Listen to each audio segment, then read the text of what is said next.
कौशल्या एक डंडा उठाती है और रिया को धक्का देकर घर से बाहर निकाल देती है। आज के बाद यहाँ आ मत जाना, नहीं तो तेरी जान ले लूंगी। माला घर के अंदर से रिया का वो मटका लेकर आती है और उसे देते हुए बोलती है, ले नौकरानी, ये मटका भी ले जा जो तेरी माँ ने तुझे दिया है। देख कितना कीमती मटका है, ले जा इसे। आदित्यपुर गांव में रिया नाम की एक मासूम लड़की रहती थी। माँ बरसों पहले गुजर गई थी। उसके पिता ने दूसरी शादी कर ली थी। कुछ महीने पहले पिता भी चल बसे। अब वो सौतेली माँ कौशल्या और बहन माला के साथ रह रही थी, जहाँ उसे प्यार से ज्यादा तिरस्कार मिलता था। यहाँ खड़ी क्यों है कामचोर, जाकर बर्तन मांज। माँ, आज मेरी तबीयत खराब है, मैं बर्तन नहीं मांज पाऊंगी। मुझे थोड़ी देर आराम करना है, हो सके तो मेरा इलाज करवा दीजिए। अरे वाह महारानी, आज भी तेरी तबीयत खराब है, रोज ऐसे ही बहाने बनाती है। चुपचाप से बर्तन धो, नहीं तो डंडे से मार मार के बर्तन धुलवाऊंगी। रिया बर्तन धोने चली जाती है। कुछ देर बाद वो बर्तन धोकर वापस आती है। अरे ओ रिया, जा और मेरे लिए पानी ला जल्दी से। माँ, मैं बहुत थक चुकी हूँ, अब मेरे से काम नहीं हो रहा। कृपया मुझे कुछ देर आराम करने दीजिए, मेरी तबीयत भी बहुत खराब हो रही है। चुपचाप से पानी ला, मुझे बहाने मत सुना, रोज सुनती हूँ मैं तेरे ये बहाने। अब जा यहाँ से, जल्दी से पानी ला मेरे लिए। तभी माला अपने कमरे से निकलती है और रिया को देखकर हंसते हुए कहती है, मेरे लिए भी पानी ले आना रिया, और हाँ, ठंडा होना चाहिए। माला, तुम तो खुद से पानी ले सकती हो ना। मुझसे जबान लड़ाती है मक्कार, तू तो अब हमारी नौकरानी है, तुझे हमारी हर बात माननी पड़ेगी, और अगर नहीं मानेगी तो तेरी खाल उधार देंगे। रिया उन दोनों को पानी लाकर दे देती है। रिया दिन रात घर के काम में ही लगी रहती थी। वो घर के सारे काम अकेले ही करती थी। कौशल्या अपनी बेटी माला को अपने हाथों से खाना खिलाती थी, उसे नए कपड़े पहनाती थी और उसकी हर जरूरत का ख्याल रखती थी। लेकिन रिया को बचा हुआ खाना देती थी। रिया को वो खाना भी मिलता था जो कौशल्या और माला का छूटा होता था। उसे वो कपड़े पहनने पड़ते थे जो बहुत गंदे और पुराने होते थे। मेरी प्यारी बेटी, तुझे कोई दिक्कत तो नहीं है? अगर कोई दिक्कत हो ना तो मुझे बताना। नहीं माँ, मुझे कोई दिक्कत नहीं है। कोई दिक्कत होना भी नहीं चाहिए मेरी प्यारी बेटी को। रिया इतना काम करती थी कि उसे आराम करने का भी समय नहीं मिलता था। उसके शरीर में दर्द रहता था। वो रात को बिना खाए सो जाती थी। एक दिन वो बहुत थक गई थी और काम नहीं कर पा रही थी। अभी तक काम क्यों नहीं खत्म हुआ? माँ, मैं बहुत थक गई हूँ, मैं थोड़ा आराम करना चाहती हूँ। मेरे शरीर में बहुत दर्द हो रहा है। तुझे आराम नहीं मिलेगा, जाकर काम कर। अगर तूने काम नहीं किया तो मैं तुझे खाना नहीं दूंगी और ना ही घर के अंदर सोने दूंगी। तेरा सामान बाहर फेंक दूंगी, फिर सोना घर के बाहर। माँ, आप मेरे साथ ऐसा व्यवहार क्यों कर रही हैं? पहली बात तो बार बार मुझे माँ मत कह। मैं तेरी कोई माँ नहीं हूँ, मैं बस माला की माँ हूँ। तू तो इस घर की नौकरानी है और नौकरानी का काम होता है मालकिन का आदेश मानना। इसीलिए अब चुपचाप उठ और काम पर लग जा, नहीं तो आज तेरे साथ वो होगा जो तूने कभी सोचा नहीं होगा। रिया रोने लगती है, लेकिन उसने अपनी सौतेली माँ की बात मान ली और काम करने लगी। वो इतना काम करती थी कि उसके हाथों में छाले पड़ गए थे और उनमें से खून निकलने लगा था। रिया को बहुत दर्द हो रहा था, लेकिन कौशल्या को कोई फर्क नहीं पड़ता था। अरे वाह, तेरे हाथों में तो छाले पड़ गए हैं। ये तो अच्छा है। तभी वहाँ पर माला आ जाती है। आज तुझे लाल मिर्ची कूटना है। माला, तुम्हें दिख नहीं रहा कि मेरे हाथों में छाले हैं? मैं कैसे लाल मिर्च कूटूंगी? मेरी बेटी से जुबान लड़ाती है तू। चुपचाप जा और मिर्ची कूटना शुरू कर, वरना वही मिर्ची मैं तेरे मुंह में ठूस दूंगी। और तेरे हाथों के छालों पर रगड़ दूंगी। रिया मिर्ची कूटने चली जाती है। माँ देखो, रिया को कितना दर्द हो रहा है, चलो उसे और दर्द देते हैं। हाँ हाँ, इसे और दर्द में देखना बहुत अच्छा लगेगा। माला जल्दी से रिया के पास जाती है और उसके हाथों को पकड़कर उन पर लाल मिर्च डाल देती है। माला, ऐसे मत करो, बहुत जलन मच रही है और दर्द हो रहा है, कृपया ऐसे मत करो। अब तो और दर्द होगा महारानी रिया। माला रिया के हाथों पर मिर्च लगाकर चली जाती है। बेचारी रिया जलन से तड़पती है और साथ में उसे काम भी करना पड़ता है। उस रात को रिया एक कोने में बैठी रही और अकेले में अपने दिल की बात उस मटके से करती रही जो उसकी माँ ने उसे मरने से पहले दिया था। उस मटके के ऊपर एक लाल कपड़ा बंधा हुआ था।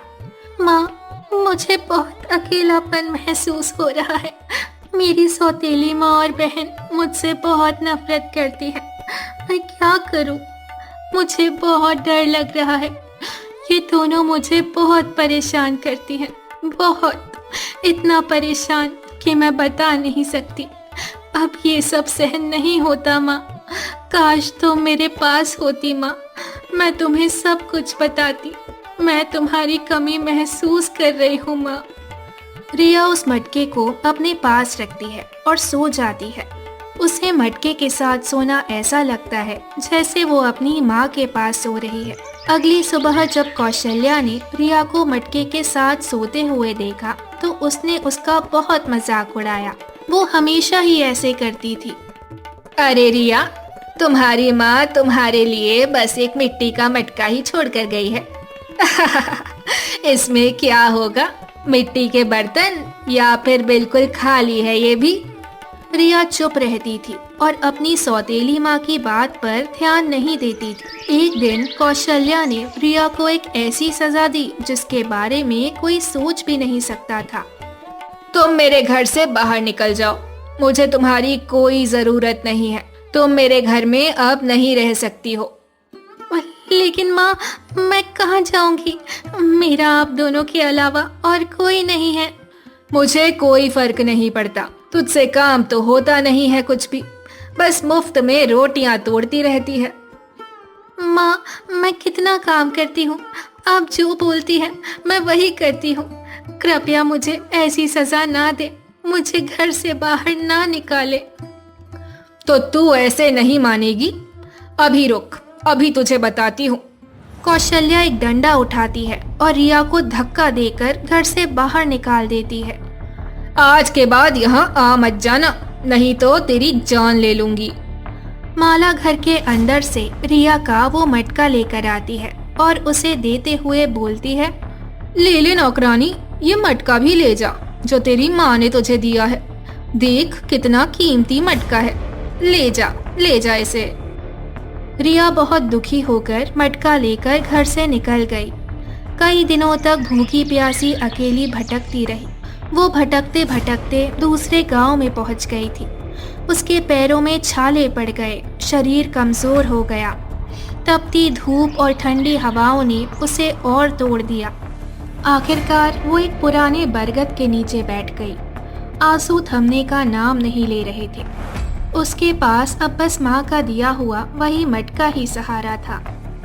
अब मैं क्या करूँगी? मैं घर से बेघर हो गई हूँ। कई दिनों से कुछ नहीं खाया, अब तो चलने तक की हिम्मत नहीं रही। अगर आप मेरे साथ होती तो क्या आप मुझे ऐसी हालत में देखती क्या? वो घंटों तक वहाँ बैठकर उस मटके से बातें करती रही। माँ, आपने कहा था कि जब सारे रास्ते बंद हो जाए तब इस मटके को खोलना। अब शायद वो समय आ गया है माँ, अब मैं इस मटके को खोल रही हूँ। रिया ने वो मटका खोला। उसके अंदर कुछ भी नहीं था, बस सूखी मिट्टी और एक लाल रंग का कपड़ा था। वो बहुत दुखी हुई। उसकी आखिरी उम्मीद भी टूट गई थी। उसने उस मटके को अपनी गोद में रखा और फूट फूट कर रोने लगी। तभी उसकी नजर मटके के अंदर लाल कपड़े पर पड़ी। उसने उस कपड़े को हटाया तो उसे कुछ कागज और सोने के सिक्के दिखाई दिए। वो अपनी आंखों पर विश्वास नहीं कर पा रही थी। ये क्या है? ये तो सोने के सिक्के हैं। क्या मेरी माँ मेरे लिए ये छोड़ के गई थी? रिया ने सोने के सिक्के देखे तो वो हैरान हो गई। वो बहुत खुश थी। उसने सोने के सिक्के अपनी गोद में रखे और कागज को खोला। जैसे जैसे वो उन कागजों को पढ़ती गई, वो उतनी ही हैरान होती गई। क्या? ये तो मेरी माँ के दस्तावेज है। क्या मेरी माँ ने ये सब मेरे लिए छोड़ा था?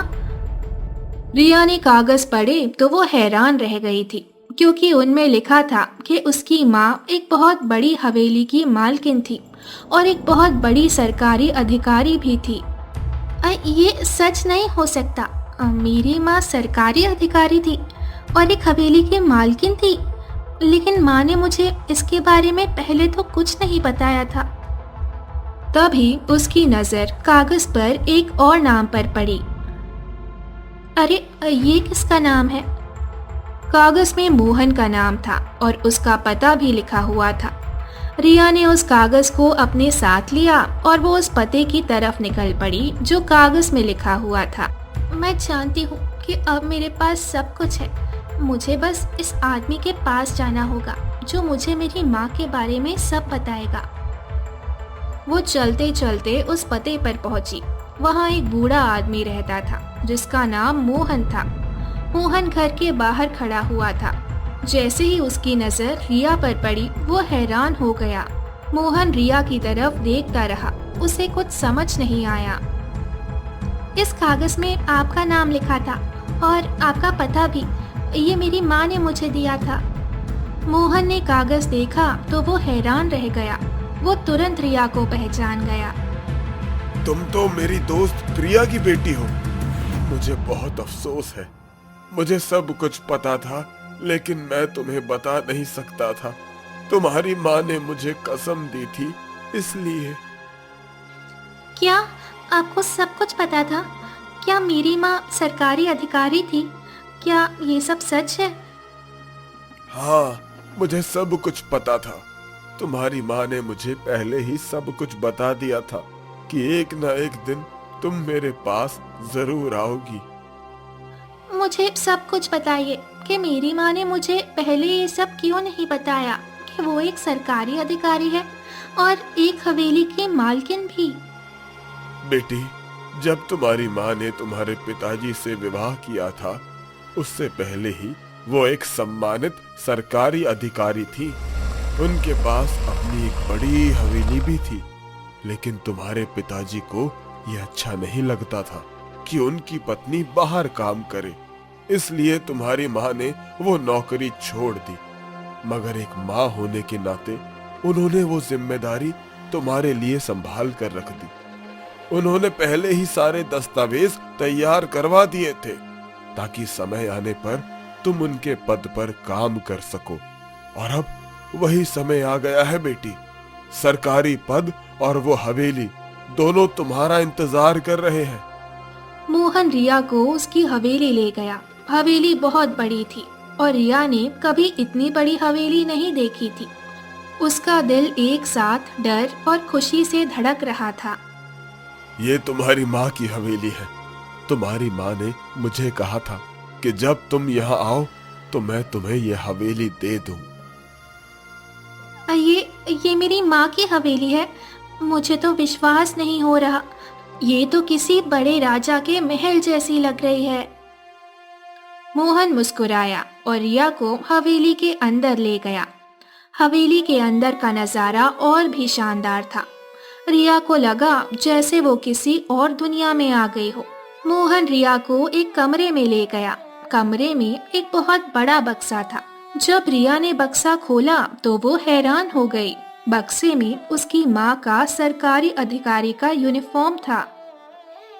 क्या ये मेरी माँ का सरकारी अधिकारी का यूनिफॉर्म है? हाँ, ये तुम्हारी माँ का है और तुम्हारी माँ ने तुम्हें अपनी सरकारी नौकरी भी दे दी है। तुम्हारी माँ नहीं चाहती थी कि उनकी जगह कोई दूसरा ले। रिया ने यूनिफॉर्म पहनी और खुशी से अपनी माँ की सरकारी नौकरी स्वीकार की। मेहनती और जिम्मेदार रिया ने लोगों की मदद की और धनवान बन गई। वहीं कौशल्या और माला ने रिया के पिता की सारी संपत्ति लुटा दी। कर्ज में डूबकर उन्हें घर बेचना पड़ा और वे सड़क पर आ गई। भटकते भटकते वे उसी गांव पहुंची जहां रिया रहती थी। मुझे कुछ नहीं पता कि अब मैं क्या करूंगी, कहाँ जाऊंगी। मेरा सब कुछ तो चला गया। बेटी, अब मैं तेरा ख्याल कैसे रखूंगी? अब तो लगता है हम दोनों भूखे ही मर जाएंगे। माँ, चलते चलते कई दिन बीत गए हैं, कुछ खाया भी नहीं है, पाँव भी दर्द करने लगे हैं और भूख के मारे जान निकली जा रही है। तभी उन्हें एक गांव का आदमी मिलता है। आप परेशान मत होइए, हमारे गांव में एक बहुत ही अच्छी सरकारी अधिकारी रहती है। वो सभी की मदद करती है, शायद वो आपकी भी मदद कर देंगी। वो कहाँ रहती है? क्या वो सच में हमारी मदद करेगी? मुझे यकीन है कि वो आपकी जरूर मदद करेगी। वो बहुत दयालु है और बहुत अमीर भी। गांव का आदमी उन्हें हवेली का पता देता है। वे दोनों जल्दी से हवेली के पास पहुंचती हैं। दोनों हवेली को देखकर हैरान हो जाती हैं, क्योंकि उन्होंने आज तक इतनी बड़ी हवेली कभी नहीं देखी थी। माँ, ये हवेली तो कितनी बड़ी है। ये हवेली जितनी बड़ी है, शायद उतना बड़ा तो हमारा पूरा गांव ही होगा। हाँ बेटी, तुम सही कह रही हो, हवेली तो बहुत ज्यादा बड़ी है। दोनों माँ बेटियां हवेली के अंदर चली जाती हैं। अंदर जाते ही उन्हें झटका लग गया, क्योंकि सामने बैठी हुई थी रिया और उसके आसपास नौकर चाकर खड़े हुए थे। रिया, तुम यहाँ क्या कर रहे हो? कौशल्या और माला रिया को देखकर हैरान रह गई। उन्हें विश्वास नहीं हुआ कि रिया सरकारी अधिकारी बन गई है। रिया, तुम यहाँ कैसे हो? तुमने ये सब कैसे किया? माँ, ये तो उस मटके की देन है जिस मटके का आप दोनों मजाक उड़ाती थी।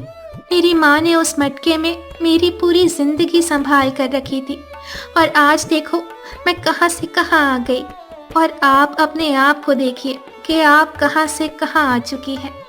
कौशल्या और माला रिया को देखकर रोने लगी। उन्हें अपनी गलती का एहसास हो चुका था। रिया, मुझे माफ कर दो। मैंने तुम्हारे साथ बहुत बुरा किया है। मैंने तुम्हें नौकरानी समझा और तुम्हें घर से निकाल दिया था। बेटी, मुझसे गलती हो गई। मुझे अपनी गलती का एहसास हो चुका है। कृपया करके मुझे माफ कर दो बेटी। हाँ रिया, हमें माफ कर दो, हमने तुम्हें बहुत दुख दिया। मैं आप दोनों को माफ करती हूँ। अब आप दोनों ज्यादा दुखी मत होइए, यहीं पर रहिए मेरे साथ। कौशल्या और माला ने रिया की बात मान ली। वे दोनों अपनी गलती को समझ चुकी थी और रिया एक अच्छी और नेक सरकारी अधिकारी बन गई। वो अपने गांव के लोगों की बहुत मदद करती थी। उसने लोगों को सिखाया कि जीवन में सफलता पाने के लिए मेहनत और ईमानदारी बहुत जरूरी है।